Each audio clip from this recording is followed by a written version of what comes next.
Ipinagbili ako ng kasintahan ko sa isang madilim na laboratorio. Ang may-ari ay ang kapatid kong babae na pinaghirapan kong takasan at bayaran, umiiyak na sinabi ng kasintahan ko. Paumanhin, kailangan kitang ipagpalit sa buhay ng kapatid ko, malamig na ngumisi ang kapatid kong babae. Tapos ka na ba? Mahal kong kapatid, gusto ko nang mamatay. Pero nataranta ang kapatid kong babae. Sabi ng kasintahan ko na bibigyan niya ako ng sorpresa para ipagdiwang ang ating pagiging magkasintahan. Tinakpan niya ang mga mata ko at isinakay ako sa isang pribadong eroplano, romantikong kapaligiran. Ang amoy ng tiyampag at ang matamis nitong tono ang nagdala sa akin sa kanyang hinabing panaginip ng kaligayahan, kinabukasan paggising ko. Natagpuan ko ang sarili ko na nakahiga sa isang malamig na kama, napapaligiran ng puting-puting mga dingding, ang hangin ay puno ng amoy ng disinfectant. Hindi ito mukhang ospital, mukha itong laboratorio. Yumuko ako. Tumunog ang metal na posas. Gising ka na, ang mga mata ni Suyu ay namamaga na parang dalawang wanot. Yuyu, ito, nasaan ito? Bakit ako nakatali? Nagpupumiglas akong bumangon pero nalaman kong masyado akong mahina para iangat ang aking braso. Tumulo ang luha ni Suyu sa likod ng aking kamay, paumanhin, wala akong ibang pagpipilian. Humihikbi siya, kailangan kitang ipagpalit sa buhay ng kapatid ko, na blangko ang utak ko. Ipagpalit sa buhay. Anong sinasabi mo? Hindi ako makapaniwala sa aking naririnig. Ang kapatid ko ay mayroong napakabihirang sakit sa dugo. Ang mga medikal na proyekto lamang dito ang makakaligtas sa kanya. Pinangalanan ka ng taong responsable sa proyekto. Medikal, may umusbong na masamang kutob sa puso ko. Sino ang responsable? Bakit niya ako kailangan? Mariing kinagat ni Suyu ang kanyang labi. Hindi ako kayang tignan. Sa pagkakataong ito, ang otomatikong pinto ng kwarto ay tahimik na bumukas. Ang bawat hakbang ng mataas na takong ay parang tinatapakan ang tibok ng aking puso. Pumasok ang isang babae na nakasuot ng puting laboratory gown, malamig ang kanyang aura. Nakasuot siya ng salaming may gintong rim. Ang mga mata sa likod ng lente ay pamilyar na pamilyar sa akin. Nang makita ko ang kanyang mukha, nanlamig ang buong katawan ko. Ang mukhang ito, mahigit 10 taon, ay naging mas matanda at may kagandahan. Ling Xuang, ang aking kapatid na babae. 5 taon na ang nakalipas.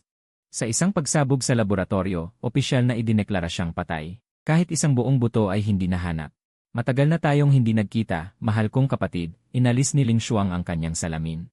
Ang sulok ng kanyang bibig ay umangat sa isang ngiti. Sa ngiti ay walang bakas ng kagalakan sa pagtatagpo muli, tanging ang panunukso at pag-angkin sa nawawalang biktima. Kapatid, nanginginig ako, naggangalit ang aking mga ngipin. Hindi ka ba patay na? Bahagya siyang tumawa.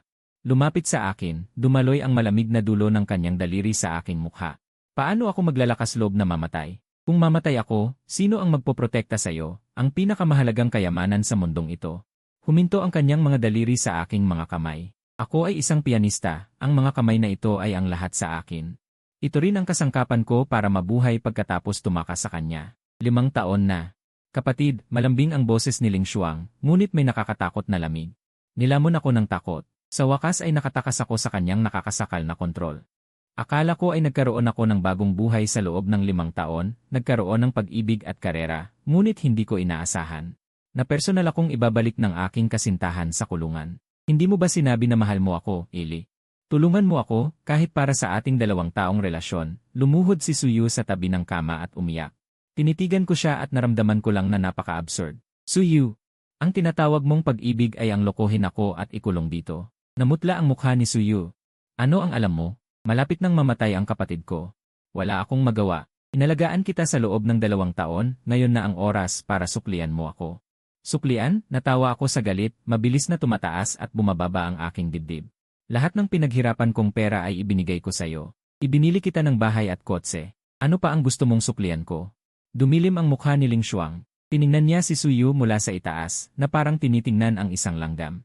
Sabi mo, inalagaan mo siya sa loob ng 2 taon? Natigilan si Suyu sa kanyang aura. Utal niyang sinabi, Ling, inalagaan ko siya. Tumahimik ka. Dahan-dahang itinaas ni Ling Xuang ang kanyang kamay. Hindi sinasadyang umurong si Suyu pero ang kamay ni Ling Xuang. Hindi bumagsak sa kanyang mukha, sa halip ay marahang hinaplos ang aking buhok. Ang aking kapatid mula pagkabata hanggang paglaki. Kahit isang hibla ng buhok ay mahalaga. Ang ginagamit, ang suot. Lahat ay world class. Ginagamit mo ang mga basura sa merkado. Nilapastangan mo ako sa loob ng 2 taon at naglakas loob ka pang sabihing pangangalagaan kita. Ang tono ni Ling Xuang ay naging napakalamig. Karapat-dapat ka ba? Si Suyu ay natakot ng labis at nanghina sa lupa. Ang takot sa aking puso ay mas matindi pa. Dati, isang hardinero sa bahay ang nagpuputol ng mga rosas. Hindi niya naputol ng maayos ang mga tinik. Hindi ko sinasadyang nasugatan ang aking daliri ng isang tinik. Pinapaluhod ng ate ko ang hardinero sa mga rosas at ginamit ang kanyang mga ngipin para isa-isang kagatin ang lahat ng mga tinik ng rosas. Ang bibig ng hardinero ay puno ng dugo at tiniis niya ito buong magdamag.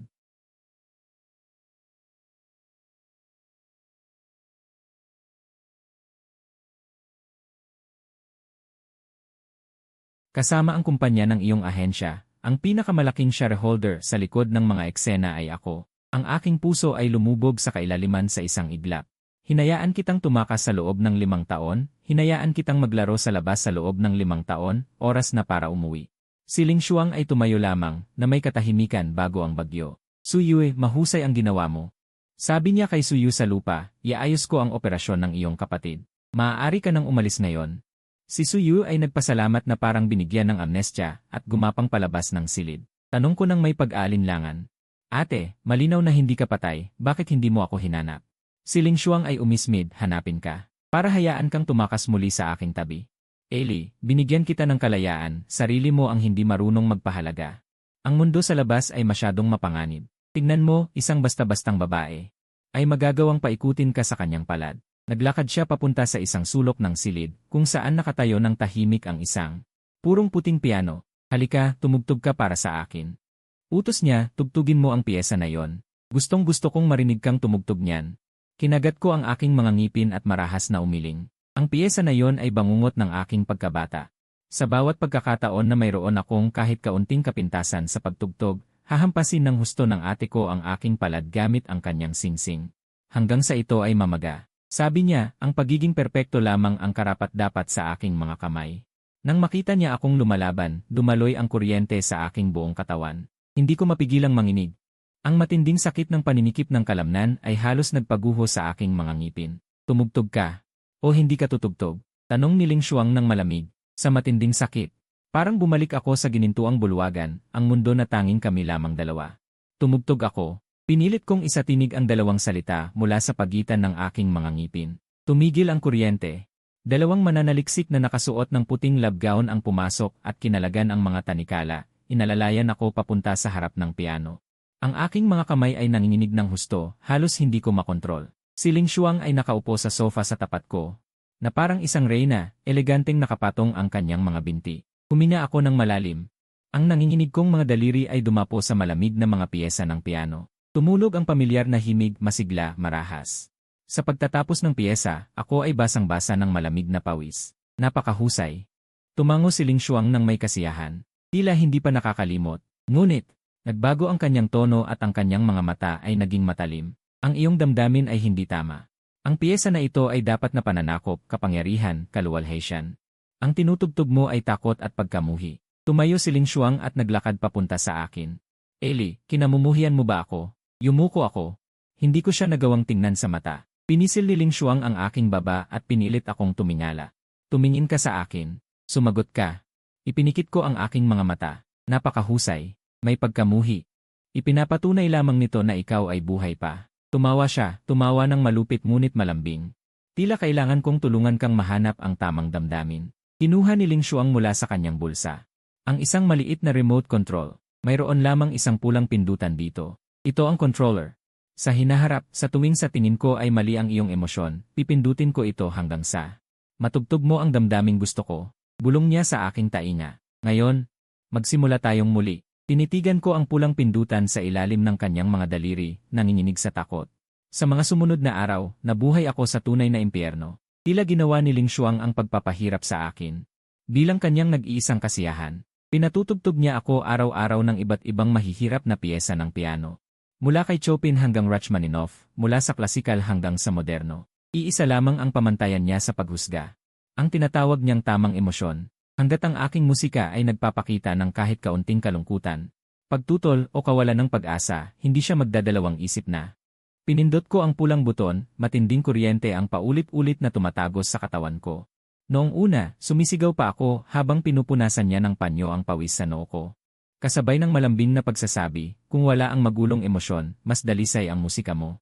Tinutulungan ka ni Ate Lee, tinutulungan kang maging pinakadakilang artista. Tinitigan ko ang maganda niyang mukha. Nakaramdam ako ng matinding takot. Sa mga mata niya, hindi niya ako kapatid, kundi isang obra na pinakamamahal niya. Siya mismo ang magpapakinis at aalisin ang lahat ng di niya gusto. Hanggang maging perpektong laruan niya ako. Sa panahong ito, nakita ko si Gayu minsan. Nagdala siya ng pagkain para sa akin. Nang makita niya akong payat at pagod, may nakita akong awa sa mga mata niya. Okay ka lang. Hindi ko siya pinansin. Tahimik kong kinain ang nasa plato. Ang mga pagkain ay masarap at mahal, ngunit wala akong lasa. Matagumpay ang operasyon ng kapatid ko, salamat sa iyo, mahinang sabi ni Layu. Ibinaba ko ang kubyertos, itinaas ang ulo ko, umalis ka. Bumuka ang bibig ni Ayu, gustong magsalita, ngunit tahimik na lang siyang lumabas. Mula ng araw na yon, hindi ko na siya nakita. Pagkatapos, nalaman ko mula sa isang researcher na nagsuri sa akin na pagkatapos ng operasyon ng kapatid ni Layu, bumuti nga ang kanyang kalagayan. Ngunit ng araw na lumabas siya sa ospital, tinigil ni Dan Ji-Xiong ang gamutan.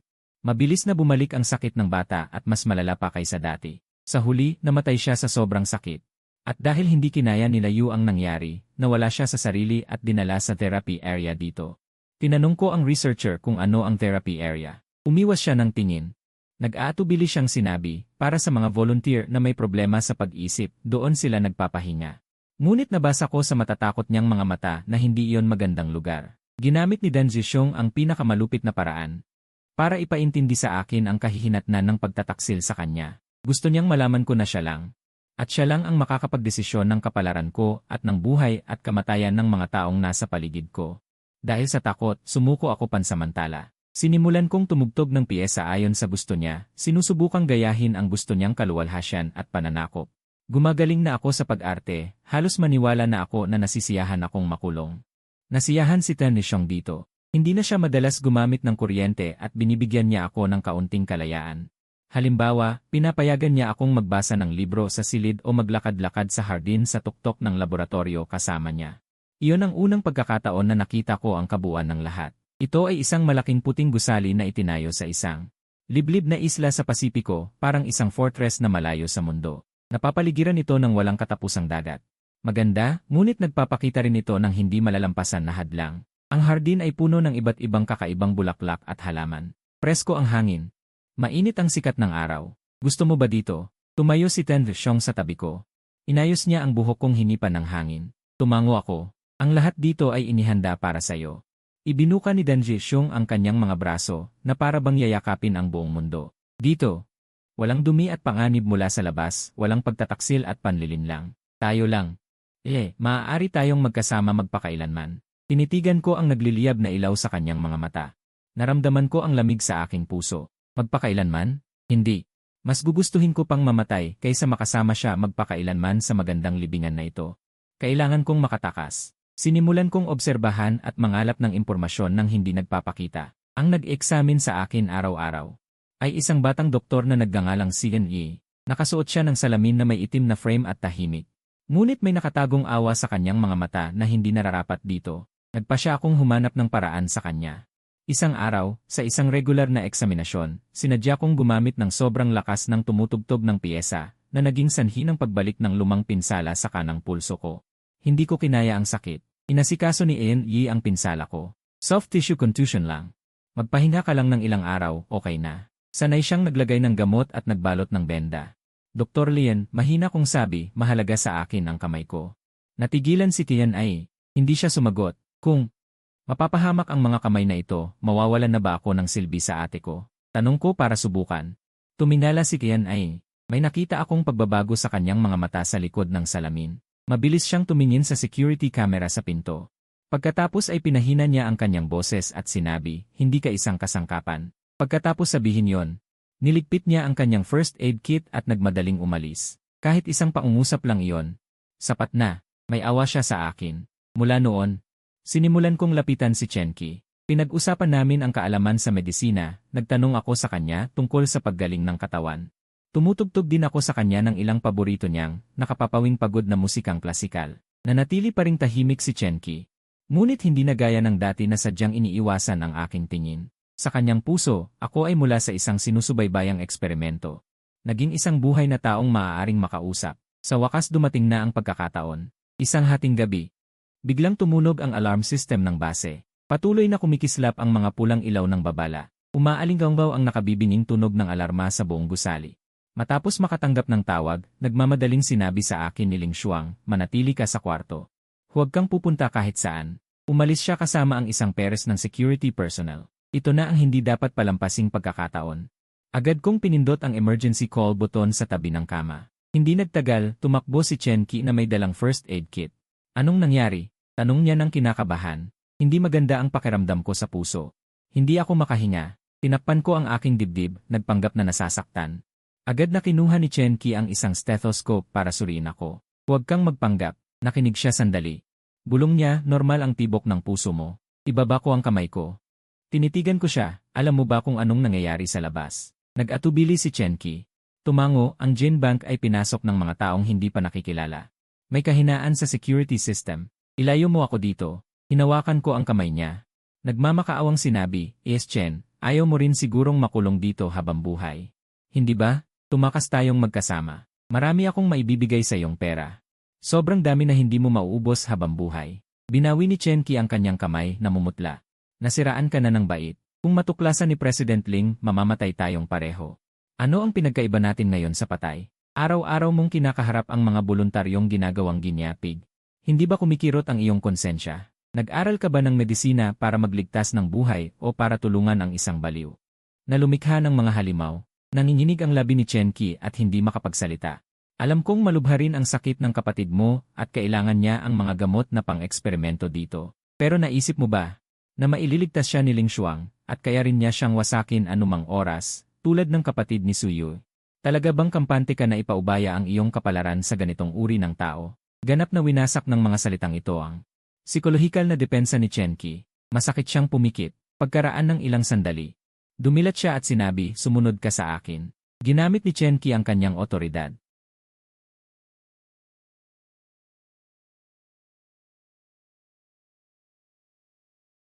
Sabi ng boses ni Chen Qi, dumaan kami sa parang maze na puting pasilyo, ligtas sa buong paglalakbay. Gayunpaman, nang malapit na kaming makarating sa underground tunnel na patungo sa daungan. Hinarang ng isang pamilyar na figura ang aming daan. Nakasuot si Suyu ng isang damit ng pasyente. Magulo ang buhok, nanlalabo ang mga mata, tulad ng isang manika na walang kaluluwa. Ngunit nang makita niya ako, biglang sumilay ang isang sinag ng liwanag sa mga walang buhay niyang mata. LA, mahina niyang binanggit ang aking pangalan. Sabi ko, umalis ka na. Huwag mo siyang pansinin. Hinila ako ni Chen Qi, gustong dumaan sa kanyang tabi. Eli, saan ka pupunta? Biglang sumugod si Suyu na parang baliw at mahigpit na hinawakan ang aking binti. Aalis ka na ba sa akin? Hindi ka maaaring umalis. Kung aalis ka, sino ang sasama sa akin? Ginagamit niya ang lahat ng kanyang lakas upang hawakan ako. Hindi ako makaalpas sa ngayon. Bitawan mo ako. Sigaw ko kay Suyu. Hindi kita bibitawan. Umiiyak niyang sigaw. Nangako kang papakasalan mo ako. Sinabi mong lagi mo akong sasamahan. Umaalinggaw ang kanyang mga sigaw sa malawak na tunnel. Tila napakapangit. May narinig na malalakas na yabag. Si Ling Shuang ay may dalang isang grupo ng mga security personnel na may hawak na electric baton. Lumitaw sa hallway. Nakita niya ako at si Chen Qi.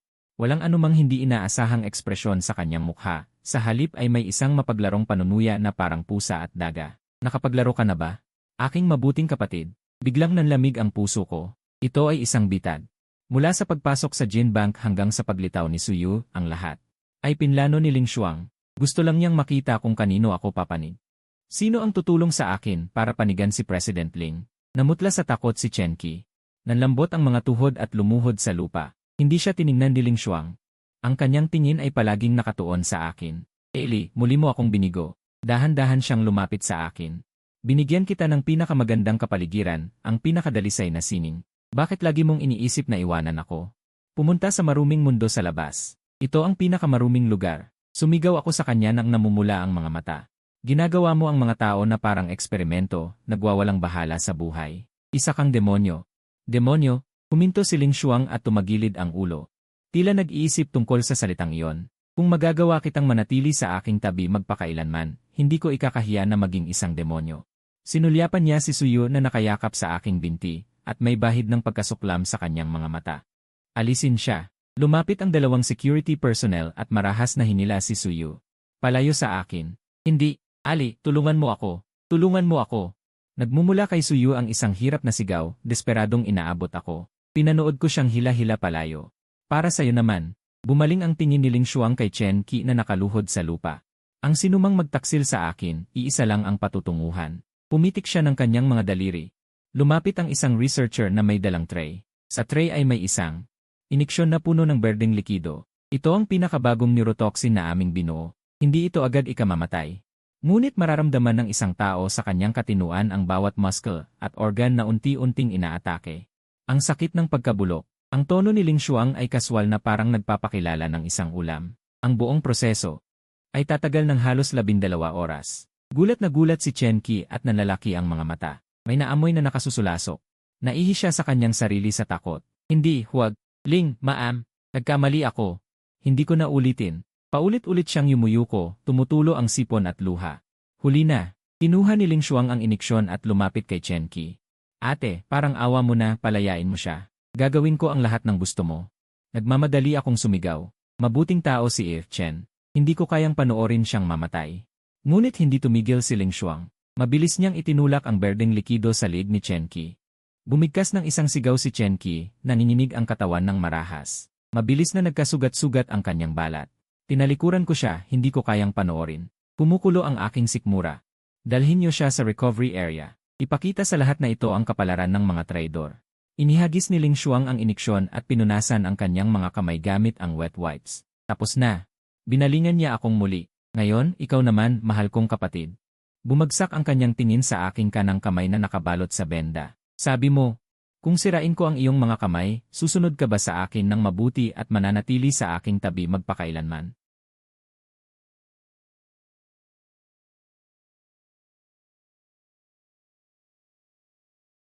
Nanginig ako sa takot at sunod-sunod na umatras. Ate, parang awa mo na. Huwag mong galawin ang aking mga kamay. Hindi maaaring sirain ang aking mga kamay. Ang mga kamay na ito ay ang tanging patunay ng aking pag-iral bilang isang independenteng individual, si Ling Moli. Kung pati ang aking mga kamay ay sirain, tuluyan na akong magiging laruan ni Ling Xuang, isang manika na humihinga lamang, walang kaluluwa.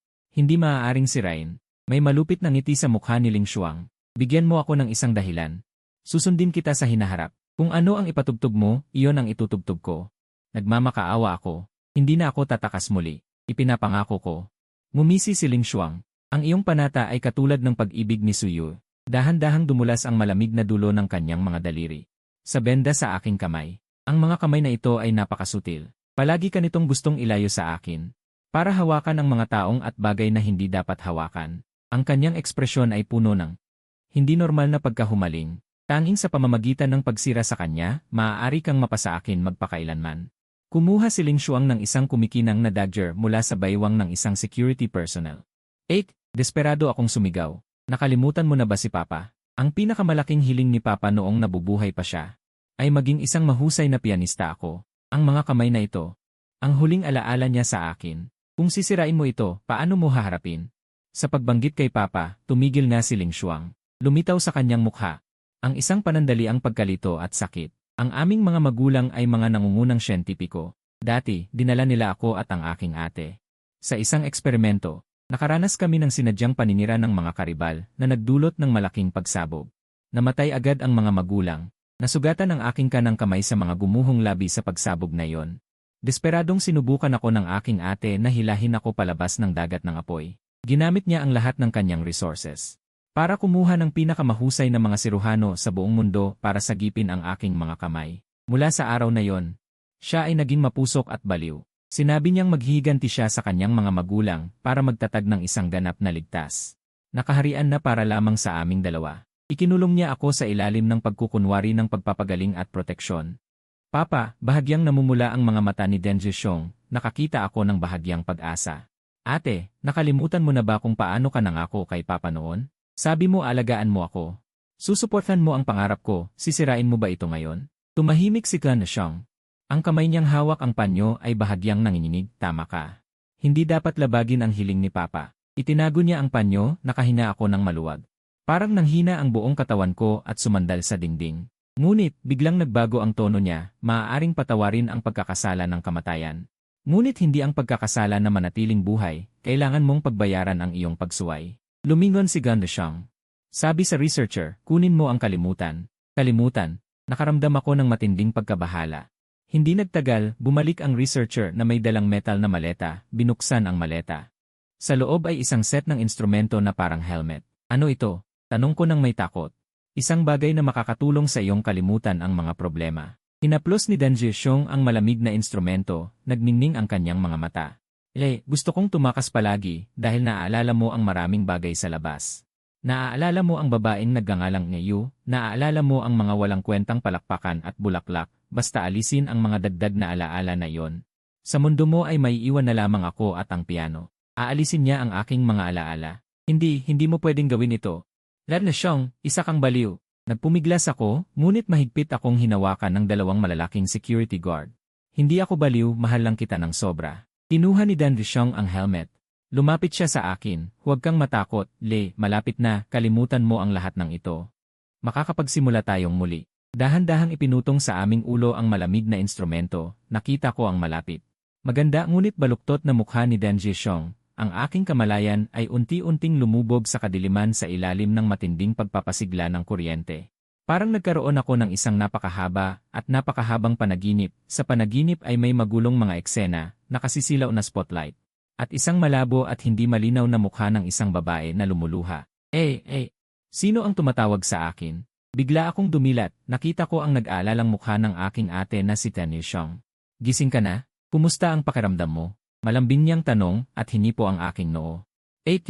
Medyo naguguluhan ko siyang tiningnan, anong nangyari sa akin? Parang nagkaroon ako ng bangungot. Nagkaroon ka ng mataas na lagnat, nakatulog ka ng 2 araw. Tinulungan niya akong umupo. Inabot ang isang basong maligamam na tubig sa aking labi. Okay ka na, uminom ka ng tubig. Sumunod akong uminom ng ilang lagok ng tubig, tumingin ako sa paligid, ito ang aking silid. Purong puting dingding, purong puting piano, ang lahat ay pamilyar. Ngunit, bakit sa aking puso, may pakiramdam ng kawalan, parang nakalimutan ko ang isang bagay na napakahalaga. Ate, dito na ba tayo nakatira palagi? Hindi ko napigilang magtanong. May bahagyang kaba sa mga mata ni Dan Zhixiong, ngunit mabilis itong napalitan ng malambing na ngiti, gago, syempre. Ito ang ating tahanan. Hinaplos niya ang aking buhok, tulad noong bata pa ako. Hindi maganda ang pakiramdam mo kamakailan, medyo magulo ang iyong memorya, sinabi ng doktor na magpahinga ka lang. Talaga ba? Yumuko ako, tinitingnan ang aking kanang kamay na nababalot ng benda. Ang kamay ko anong nangyari? Hindi mo maalala? Bumuntong hininga si Dan Zhixiong, at lumitaw ang nag-aalalang ekspresyon sa kanyang mukha. Nang tumutugtog ka ng piano kamakailan ay masyado kang nadala. Nasugatan ka ng hindi sinasadya, hindi ko ba sinabi sa'yo na dapat mong balansihin ang trabaho at pahinga? Nasugatan habang tumutugtog ng piano. Sinubukan kong alalahanin, ngunit walang laman ang aking isip. Okay, huwag ka nang mag-isip ng sobra. Ibinalik ako ni Dan Zhixiong sa kama. Ang kailangan mo ngayon ay magpahinga, kapag gumaling ang iyong kamay, tumugtog ka ulit ng piano para sa akin. Maingat niya akong kinumutan, umupo sa tabi ng kama, tulad ng isang napakamaamo at maalagang ate. Ngunit habang tinitignan ko siya, may isang boses sa kaibuturan ng aking puso na sumisigaw, may mali, mayroong isang lugar. Mayroong napakalaking mali. Sa mga sumunod na araw, masasabing walang kapintasan ang pangangalaga ni Dan Zhixiong sa akin. Personal niyang inihanda ang aking almusal, pananghalian at hapunan, sinamahan niya akong magkwentuhan upang maglibang, at binasa niya ako araw-araw bago matulog. Ang aking paboritong koleksyon ng mga tula. Ang lahat ay napakaganda tulad ng isang panaginip, ngunit ang boses na yon ay patuloy na umiikot sa aking puso. Nagsimula akong palihim na magmasid, napansin ko na sa bahay na ito, bukod sa akin at sa aking ate. Mayroon ding maraming tao na nakasuot ng puting lab coat. Ang paraan ng pagtingin nila sa akin ay laging may paggalang at awa. At ang pinto ng aking silid ay hindi mabubuksan mula sa loob. Ito ba talaga ang tahanan? Ang aking memorya ay parang isang kalendaryo na napunit sa kalahati, ang natira na lamang ay ang mga piraso. Isang gabi muli akong nanaginip, sa panaginip muling lumitaw ang babaeng lumuluha, sa pagkakataong ito. Nakita ko ng malinaw ang kanyang mukha. Ang pangalang Suyu ay agad na nagpaalala sa akin ng mga malalabong alaala. Naalala ko na. Regalo sa kasal, pribadong eroplano.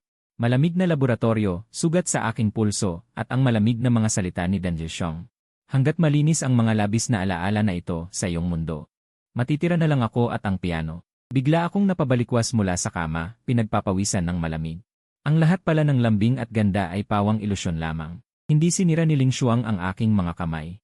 Ngunit sinira niya ang aking alaala, ang aking nakaraan, sa mas malupit na paraan. Ang pag-iral ko bilang isang independenteng individual. Gagawin niya akong isang puppet na kanya lamang. Sinakop ako ng galit at takot. Tumakbo ako pababa ng kama at galit na pinagsusuntok. Ang nakakandadong pinto. Buksan mo. Xiong, buksan mo ito. Agad na napansin ni Ling Shuang ang aking mga kagaguhan. Binuksan niya ang pinto.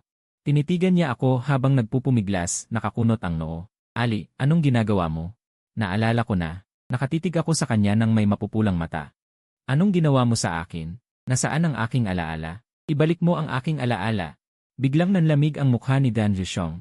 Mukhang kulang pa ang naging parusa niya. Halimaw ka.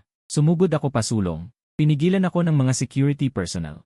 Itinumba ako sa sahig. Bitawan niyo ako. Bitawan niyo ako. Nagpumiglas ako ng husto. Ngunit walang nangyari. Lumapit sa akin si Ling Shuang at lumuhod. Pinahid ko ng tisyo ang pawis at luha sa mukha ko. Ali, bakit ba hindi mo maintindihan? Ang mga alaalang iyon ay magdudulot lamang sa iyo ng sakit. Kalimutan mo na. Mas mabuti para sa iyo, para sa ating lahat. Ang kanyang boses ay mahinahon ngunit kinilabutan ako. Ayoko. Iniisip ko.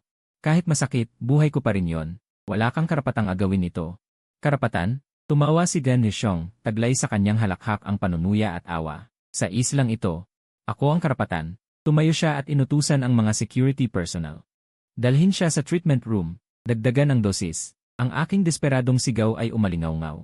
Sa malamig na pasilyo, nang ikabit muli ang malamig na helmet sa aking ulo. Ako ay nagkaroon ng matinding reaksyon dahil sa labis na takot at galit. Nagsimula akong mangisay ng husto. Bumabula ang bibig, tumaas ng husto ang tibok ng puso at presyon ng dugo. Nagpakita ang lahat ng mga vital sign ng mapanganib na signal. Anong nangyayari? Nakitaan ng pag-aalala ang mukha ni Dan Zhishong. Ginoong Ginang Ling, kung ipagpapatuloy ang proseso ng paglimot, maaapektuhan ang kanyang utak.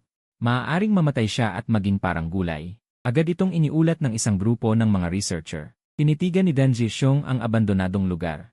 Patuloy na naglalabas ng alarm ang data ng vital signs sa aparato at tumingin kay Ali na naghihirap. May nagdaang bakas ng pag-aalinlangan sa kanyang mukha. Sa huli, napakagat siya sa kanyang labi at itinigil ang procedure. Hinila ako pabalik mula sa bingit ng kamatayan.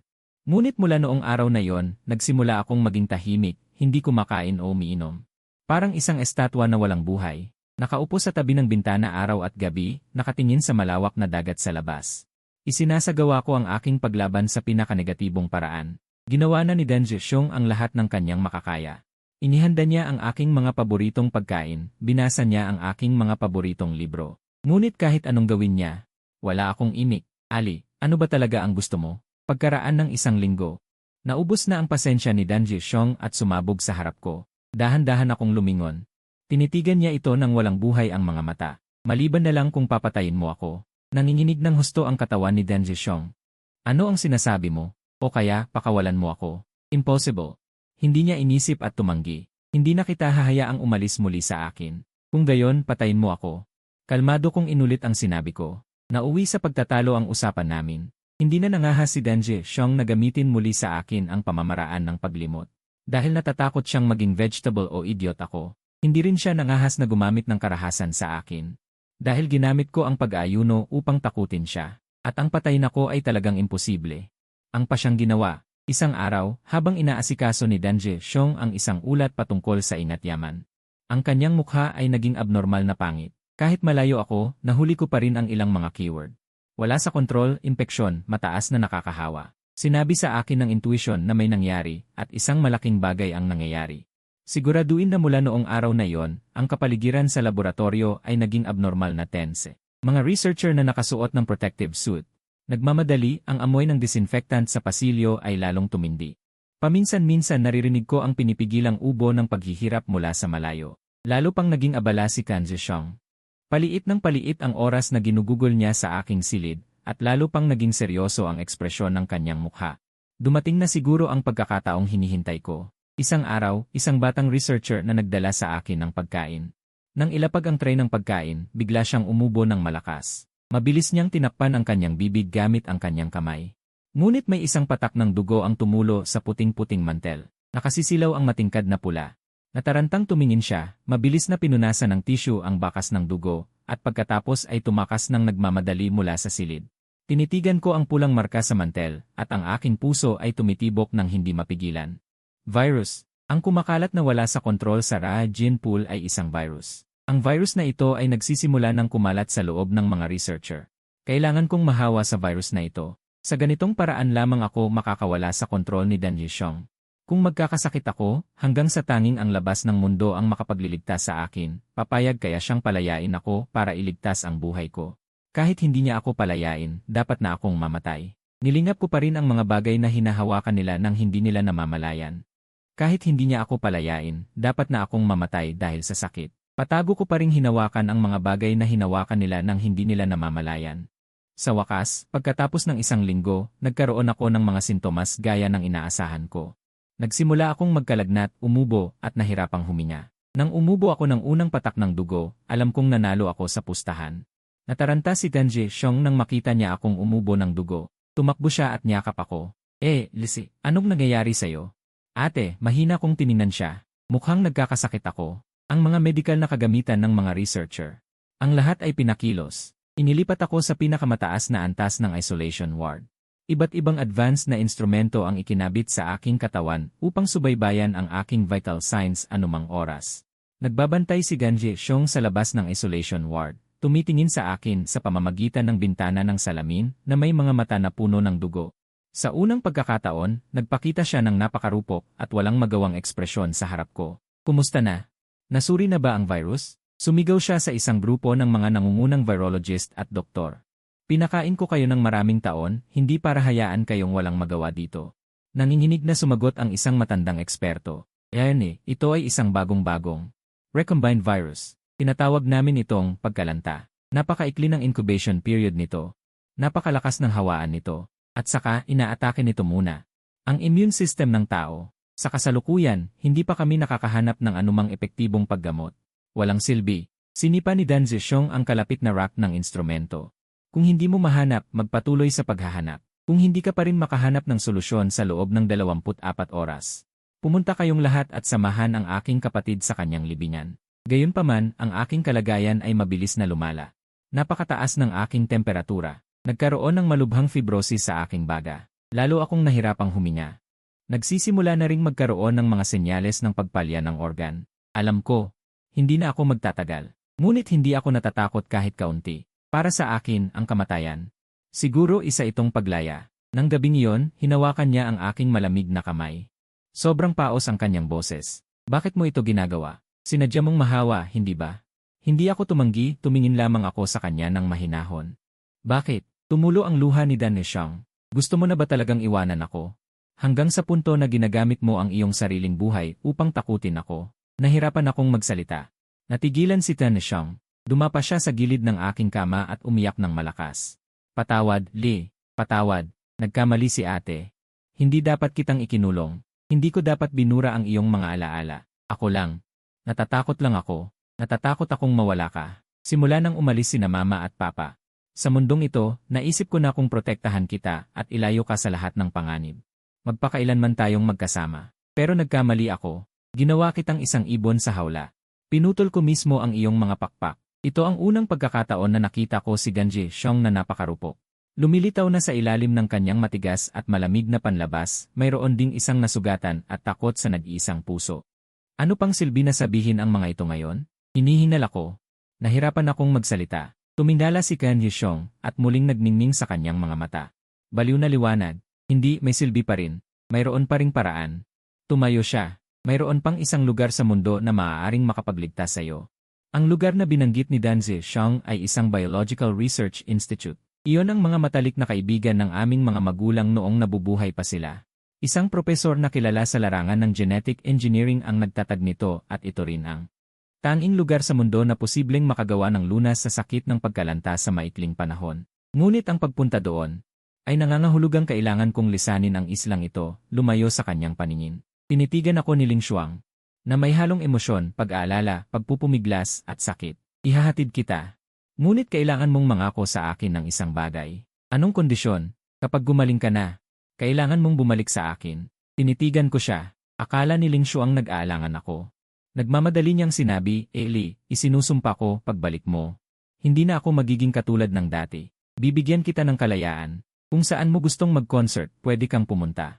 Hindi ako hahadlang basta't hindi mo ako iiwan. Ang kanyang postura ay halos nagmamakaawa na. Dahan-dahan kong ipinikit ang aking mga mata at tumango. Ngunit alam ko na isa lamang itong pagpapaliban. Ang isang taong sobrang kontrolado tulad ni Ling Xuang, paano siya tunay na bibitaw? Ngunit wala rin akong ibang pagpipilian. Kailangan kong mabuhay. Tanging sa pamamagitan ng pagkabuhay ay maisisiwalat ko sa isang araw ang lahat ng kasamaan niya at ng islang ito. Kinabukasan, ang eroplano ni Ling Xuang na may kumpletong kagamitan sa medical at pang-emergency ay lumapag sa tarmac. Ikinabit ako sa isang sterile chamber at isinakay sa eroplano. Si Ling Xuang, na nakasuot ng proteksyon na kasuotan, ay personal na sumama. Sa sandaling lumipad ang eroplano, tiningnan ko sa pamamagitan ng bintana ang puting, parang kuta na gusali. Lumayo ito sa akin at tuluyang naglaho sa pagitan ng langit at dagat. Walang anumang kagalakan sa aking puso. Tanging kabigatan lamang. Paalam, aking kulungan. Ang proseso ng pagpapagaling ay mahaba at masakit, ngunit sa pagsisikap ng nangungunang pangkat ng medikal, talagang nangyari ang isang himala.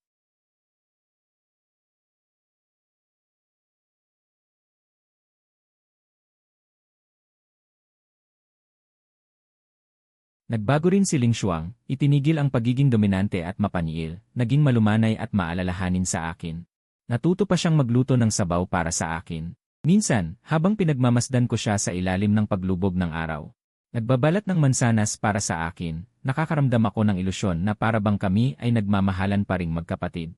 Ngunit alam ko sa aking puso na lahat ng ito ay isang ilusyon. Sa araw ng pagsisimula ng tagsibol, sinabi sa akin ni Ling Xuang, Eli, umuwi na tayo. Tinitigan ko siya. At kalmadong sinabi, ate, gusto ko munang bumalik sa bansa.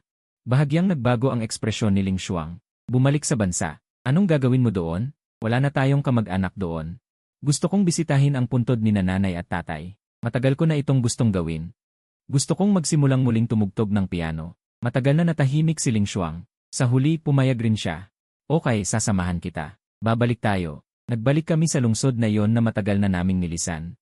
Lahat ay pamilyar ngunit kakaiba. Mabilis na binuo muli ni Ling Xuang para sa akin ang isang nangungunang team ng ahente.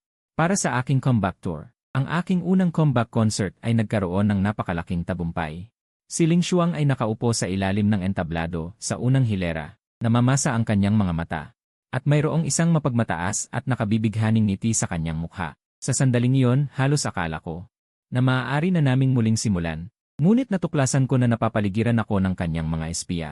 Ang aking driver, assistant, ahente, sa panlabas ay nagtatrabaho para sa akin, ngunit sa katotohanan ay 24 oras. Na sinusubaybayan ang bawat galaw ko at regular na nag-uulat sa kanya. Wala akong cellphone, walang computer. Hindi ko maabot ang anumang tuol na maaari kong gamitin upang makipag-ugnayan sa labas ng mundo. Ang tinatawag na kalayaan ay ang paglipat lamang mula sa isang liblib na isla sa dagat patungo sa isang mas malaking kulungan sa lungsod. Ang puso ko ay muling lumubog sa malamig na kawalan ng pag-asa. Ngunit hindi ako nagpakita ng anumang kakaiba. Patuloy pa rin akong nag-ensayo ng piano araw-araw. Naghanda para sa tour at mumingiti ng malumanay kay Ling Xuang. Ang huling hintuan ng aking world tour ay bago magsimula ang konsyerto. Sa dahilang kailangan ko ng ganap na katahimikan bago ang pagtatanghal, inanyayahan ko ang lahat, kasama si Ling Xuang, na lumabas sa aking pribadong silid pahingahan. Ito ang tanging 10 minuto na ganap na akin na naipaglaban ko sa mga nakalipas na buwan. Mabilis akong lumapit at binuksan ang nakatagong mini-communicator sa loob ng upuan ng piano.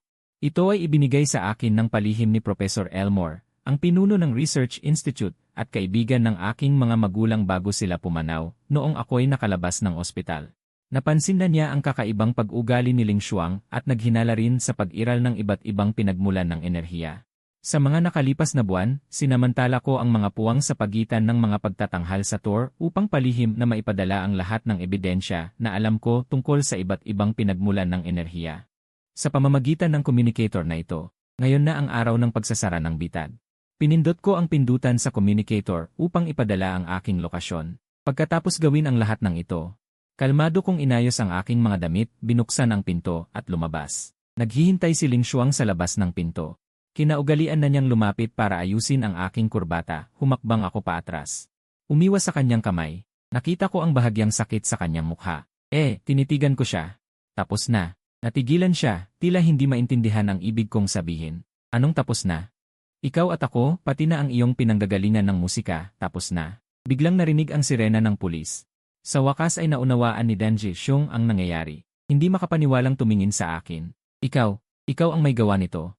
Tumango ako. Bakit? Ang kanyang mga mata ay puno ng sakit ng pagtataksil. Ibinigay ko sa iyo ang lahat ng gusto mo, kalayaan, karera, karangalan. Bakit mo pa ako pinagtaksilan? Hindi ito ang gusto ko. Ang gusto ko ay buhay na walang kasalanan. Walang kasinungalingan, walang pagkakulong. At hindi mo yon kayang ibigay sa akin. Pumasok ang mga ahente ng Interpol. Walang laban ang mga gwardya ni Dan Zhishong. Ginang Dan Zhishong, ikaw ay inaaresto dahil sa paglabag sa karapatang pantao, iligal na pagkakulong. Sadyang pananakit at iba pang krimen. Hindi ko pa nakikita ang mga pulis, ang kanyang mga mata mula pa kanina. Ay nakatitig na sa akin, puno ng galit at pagkabigo, at bahagyang pagkasira ng lahat. Bigla siyang tumawa, isang tawang mapait at desperado. Tapos na. Hindi, Le. Hanggat ako'y buhay, hindi tayo matatapos. Mula sa kanyang dibdib, ay dumukot siya ng isang pilak na baril, itinutok sa aking kanang kamay. Kung gusto mong tumakas, sisirain kita. Bago pa niya kalabitin ang gatilyo, isang bala ang tumama sa kanyang pulso. Nalaglag ang baril. Hawak ni Dan Zhishong ang kanyang dumudugong pulso. Bilang pangunahing saksi sa kaso, agad din akong itinulak sa sentro ng atensyon ng publiko. Nang humupa ang lahat, binuwag ko ang aking management team. Inanunsyo ang indefinite na pagreretiro sa showbiz. Ipinagbili ko ang aking mga ari-arian at mga mamahaling sasakyan at idinonate ang lahat ng pera sa mga charity. Nagtabi lang ako ng sapat na pera para sa aking mga pangangailangan. Bumalik ako sa lungsod kung saan kami lumaki. Wala na ang lahat. Kailangan kong ipasa sa iyo ang mga bagay na ito. Kailangan kong akuin ang mga bagay na ito. Kailangan kong akuin ang mga bagay na ito. Kailangan kong akuin ang mga bagay na ito. Kailangan kong akuin ang mga bagay na ito. Kailangan kong akuin ang mga bagay na ito. Inanunsyo ang indefinite na pagreretiro sa showbiz. Ipinagbili ko ang aking mga ari-arian at mga mamahaling sasakyan at idinonate ang lahat ng pera sa mga charity. Nagtabi lang ako ng sapat na pera para sa aking mga pangangailangan. Bumalik ako sa lungsod kung saan kami lumaki. Hindi na ako nagdaos ng mga konsyerto at bihira na akong tumugtog ng mga kanta na may magagarbong technical na skills. Paminsan-minsan, sa isang maaraw na hapon, tinutugtugan ko ang aking sarili ng isang simpleng, payapang batch. Sa tuwing tumutugtog ako ng piano, naalala ko si Dan Zhishong, naalala ko ang kanyang patolohikal na pagmamahal. Ang nakakasakal na kulungan. Naalala ko rin ang kanyang huling sumpa. Nagtagumpay siya. Habang buhay na nga akong nabubuhay sa kanyang anino, nag-iwan ng bakas ng kalayaan. Nagpakita ako ng isang ngiting nakakagaan ng loob. Magandang gabi.